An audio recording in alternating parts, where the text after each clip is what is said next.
Wala. Nararanasan ninyo yung bang kilos ng Panginoon.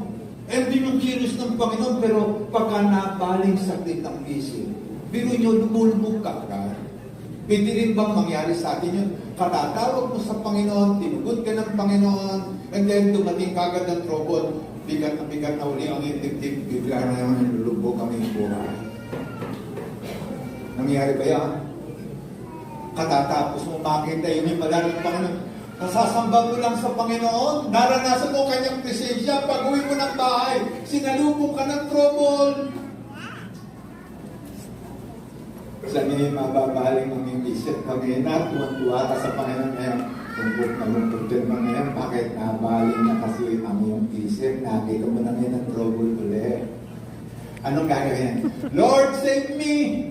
Ano ginawa ulit ng Panginoon? Iniligtas ba siya ng Panginoon? Iniligtas siya ng Panginoon. Amen. And then, inangat sa tubig. Actually, magkasama namin lumakad sa ibabaw ng tubig pabalik doon sa boat. Kaya lamang may comment si Jesus Christ. You of liberty, He said, why do you doubt? Bakit ka mag-alinlangan? Pakisabi sa inyong katabi, alisin mo na ang pag-alinlangan.